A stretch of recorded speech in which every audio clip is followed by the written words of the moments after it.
And finally, the element that seals their fate. Of all the footage of Apollo 11 requested from NASA over a 5-year period, one gem was discovered just before the completion of this documentary. An old reel received by mistake. It contains the raw or unedited footage of the crew of Apollo 11, Michael Collins, Edwin Aldrin Jr. and Neil Armstrong, staging part of their mission for nearly an hour in living color, with exceptionally clear behind-the-scenes audio of conversations discussing the techniques used to achieve a disingenuous picture depicting the Earth at a distance, in order to falsely demonstrate their far journey from it and their ability to survive passing through the Van Allen radiation belts. It cannot be misconstrued that this staging was done for some other reason prior to the mission, for the reel itself is slated and dated July 18th, 19th and 20th, 1969, the very days of the mission when they were said to be approaching and achieving lunar orbit. Furthermore, it is apparent they are in genuine zero gravity aboard the actual spacecraft, necessary to convince the mass media of their authenticity, just not any further than Earth orbit, as you will see. In this never-before-seen or heard footage, not only is the radio conversation between the astronauts and Houston Control audible, there is a secondary, private conversation taking place between the crew and a third confidential party, prompting the astronauts with what to say, when to speak, and how to effectively manipulate the camera to achieve the desired misleading effect. NASA claims that the Houston transmissions were the only ones taking place with the astronauts. Listen now as Houston Control initiates a conversation with the crew, only to find them too preoccupied with the behind-the-scenes trickery to respond. Moments pass and the oversight is picked up on by the clandestine third party, who quickly prompts them with talk. Immediately, Neil Armstrong speaks. Hello, Apollo 11. Houston, Goldstone says that the TV looks great. Over.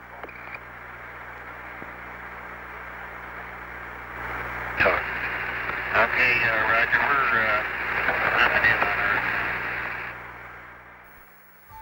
Again, the illusion they are attempting to create is the Earth at a distance to demonstrate their far journey from it and their ability to survive passing through the Van Allen radiation belts. Understand, too, that only about 20 seconds of this raw footage was ever broadcast to the public, and these conversations discussing their deception were believed to be private. Until now. Here they discuss that these television transmissions were in fact not broadcast live as everyone believed.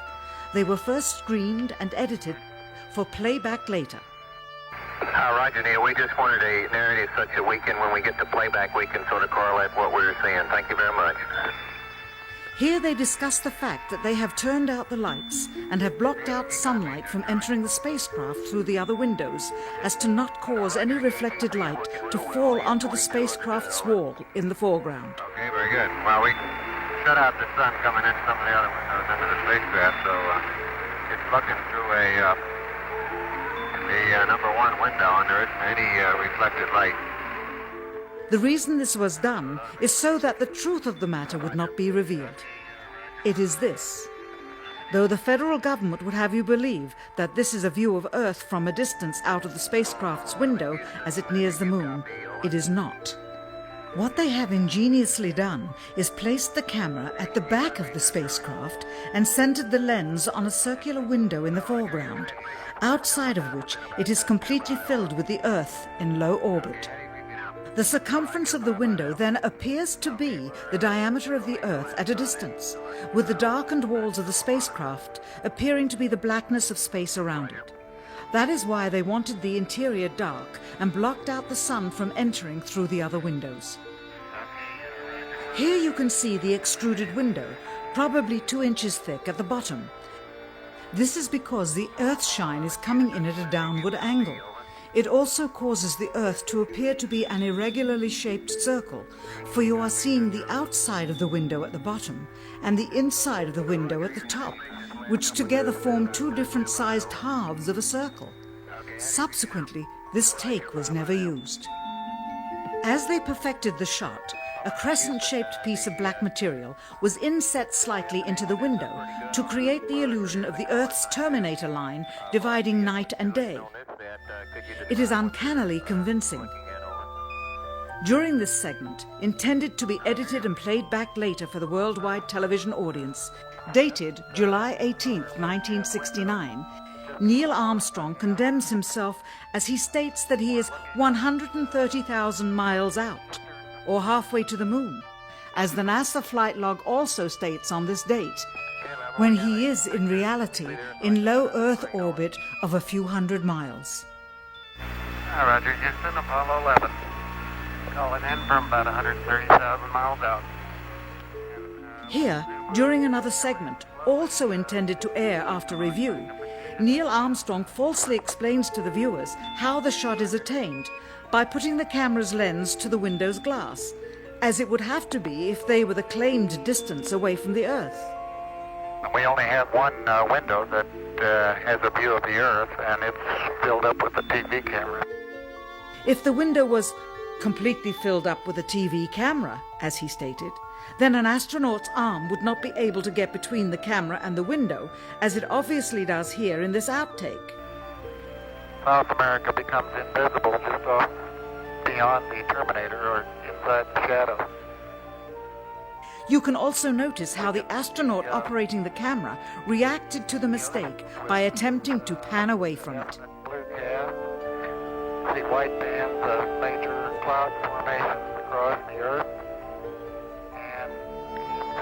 This is a segment that they believed wasn't even being recorded, much less suitable for broadcast, for the lens was being zoomed out and the scene was being changed to that of an interior of the astronauts at work, and apparently the stop button popped back up on the recorder without notice.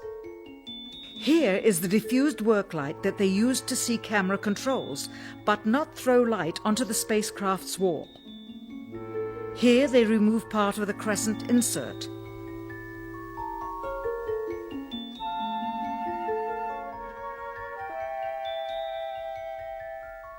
Finally, the iris is opened up and you can see the real location of the camera and the very bright and near Earth out the window. Here is the slate for the 19th of July, and the same shot of trickery on the 19th of July, and then the 20th, and the same misleading shot on the 20th. Later that evening, they were said to be walking on the moon. How can this be when they were in Earth orbit only 9 hours earlier, and the moon is some 3 days' journey away? Furthermore, if they genuinely went to the moon, why would they be faking any part of it? Why this trickery with the window? By faking being halfway to the moon, it becomes apparent that they did so because they could not even go halfway. It thus confirms that the stumbling block to their success was the lethal radiation of the Van Allen radiation belts. Since the same equipment was used on the subsequent missions in the 40 months that followed, none of them could have gone to the moon. They only increased their proficiency at staging them. When some TV viewers of the second